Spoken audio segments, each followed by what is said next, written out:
एक डीमन है, वो बस एक इंसान का रूप लेकर यहाँ पर आया है, यानी कि अभी तक ह्यूमन से डीमन से नहीं जीत पाए हैं। वहीं दूसरी तरफ फर्स्ट एकेडमी के टीचर्स मैथ्स का मजाक उड़ा रहे थे, ये तो एक कमजोर बच्चा है, ये क्या ही हमारे स्टूडेंट्स के सामने टिक पाएगा। और इसके बाद फाइट शुरू हो जाती है। मैथ्स सबसे पहले अपने मैजिक का यूज करके उस डीमन के दोनों चमचों को हराता है और वो डीमन अपनी शील्ड की वजह से बच जाता है। इसके बाद वो डीमन मैथ्स के ऊपर कुछ फायरबॉल से अटैक करता है, लेकिन उस डीमन ने किसी भी स्पेल को कास्ट नहीं किया था, इसीलिए सभी लोग समझ जाते हैं कि वो एक डीमन है। और फर्स्ट एकेडमी के प्रिंसिपल का मुंह तो खुला का खुला रह जाता है और मैथ्स उसके सभी अटैक्स को डॉज कर रहा होता है। और वो डीमन मैथ्स से पूछता है कि आखिर तुम इतनी ज्यादा स्ट्रॉन्ग कैसे हो, तुम तो सिर्फ एक बच्चे हो। मैथ्स यहाँ पर वर्डलेस मैजिक का भी यूज करता है और इसके बाद मैथ्स अपनी स्वॉर्ड की मदद से उसके ऊपर अटैक करता है, जिससे कि वो डीमन अपने रियल फॉर्म में आ जाता है। और ये देखकर वहाँ के सभी लोग काफी ज्यादा शॉक हो जाते हैं। ये देखकर फर्स्ट एकेडमी के हेडमास्टर और टीचर दोनों ही हैरान हो जाते हैं कि उनका स्टूडेंट एक डीमन है। उस डीमन को भी कुछ भी समझ में नहीं आ रहा था, लेकिन जैसे ही वो खुद को देखता है तो वो वहाँ से भागने की कोशिश करता है। और तभी हेडमास्टर एडवर्ड कहते हैं कि जल्दी से पैलेस को कांटेक्ट करो। और ये सब देखकर वो डीमन भी काफी ज्यादा परेशान हो जाता है और इसके बाद वो मैथ्स के ऊपर एक फायरबॉल से अटैक करता है, लेकिन मैथ्स अपनी शील्ड की मदद से उसके अटैक को रोक देता है। और जब वो डीमन वहाँ से भागने की कोशिश करता है और इसके बाद मैथ्स अपनी तलवार की इंचेंटमेंट को बढ़ाकर उस डीमन को उड़ने से रोक लेता है और अपनी स्वॉर्ड की मदद से वो उस डीमन को वहीं पर मार देता है, लेकिन इसकी वजह से मैथ्स की तलवार टूट जाती है।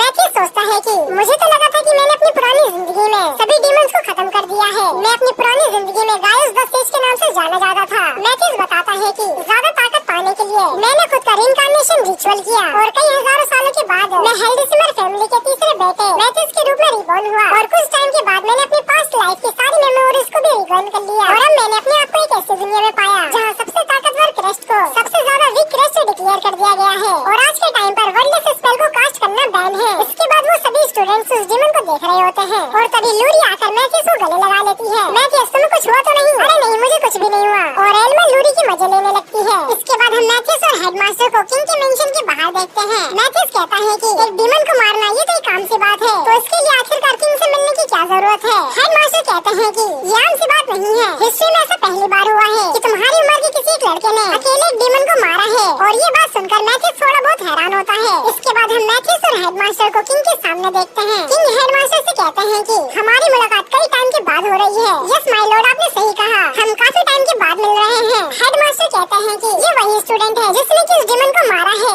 इसके बाद मैथ्स किंग को अपना इंट्रोडक्शन देता है। माय लॉर्ड, मेरा नाम मैथ्स हेल्डेसिमर है और मैं सेकंड एकेडमी का फर्स्ट ईयर का स्टूडेंट हूँ। मैथ्स, मैं तुम्हारे काम से बहुत ही ज्यादा खुश हूँ कि तुमने एक डीमन को मारा, इसीलिए मैं तुम्हें इनाम के तौर पर कुछ टेरिटरी देना चाहता हूँ जहाँ पर तुम रूल कर सको। ये सुनकर मैथ्स घबरा जाता है। अरे नहीं नहीं, मुझे ये सब नहीं चाहिए, मैंने अपना रिइंकार्नेशन इसलिए किया ताकि मैं स्ट्रॉन्ग बन सकूं और मैं अपना टाइम किसी टेरिटरी को रूल करने में वेस्ट नहीं कर सकता। वो किंग से कहता है कि इसके लिए थैंक यू, पर मुझे ये सब कुछ नहीं चाहिए, अगर आपको कुछ देना ही है तो आप कुछ छोड़ दे सकते हैं। किंग कहते हैं कि अच्छा, तुम्हें टेरिटरी नहीं चाहिए तो फिर मेरे पास एक स्पेशल सोर्ड है जिसे कि डबल एन्चेंट किया गया है और मैं तुम्हें वो दे सकता हूँ। इस सोर्ड को मैं जिस शॉपकीपर से लाया हूँ उसने मुझे बताया है कि एक छोटे से बच्चे ने इसे डबल एन्चेंट किया है। मैथ्स को याद आता है कि लूरी के सोर्ड को जिस शॉप ओनर ने बनाया था उसने उससे एक दूसरी सोर्ड के ऊपर एन्चेंटमेंट करवाया था। मैथ्स कहता है कि अगर आपको मुझे कुछ रिवॉर्ड देना ही है तो आप मुझे डंजन के अंदर का ट्रेजर दे सकते हो। किंग कहते हैं कि डंजन के अंदर तो बहुत सारे खतरनाक मॉन्स्टर्स हैं, तो तुम्हें वहाँ से क्या चाहिए? क्या तुम्हें वहाँ से एन्चेंटेड स्टोन चाहिए? नहीं, मुझे वो स्टोन्स नहीं चाहिए, लेकिन डंजन के अंदर जो रेयर आइटम्स हैं मुझे वो सब चाहिए। और किंग भी इसके लिए मान जाते हैं। मैथ्स अपने मन में कहता है कि इन सभी लोगों को पता नहीं,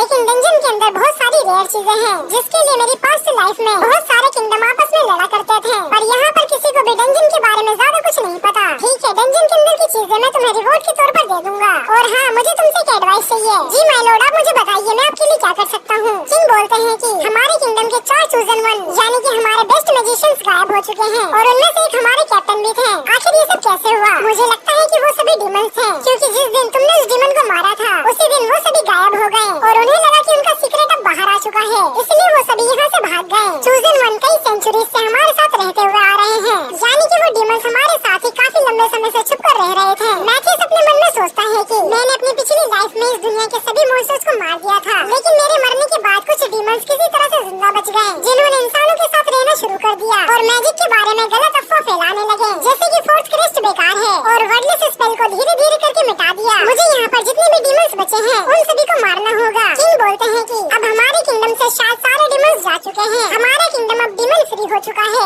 मैथ्स बोलता है कि अभी तो सबसे बड़ा खतरा आने वाला बाकी है। क्या बोला तुमने? आखिर ये तुम क्या कह रहे हो? हाँ, मैं ठीक कह चुके हैं। कभी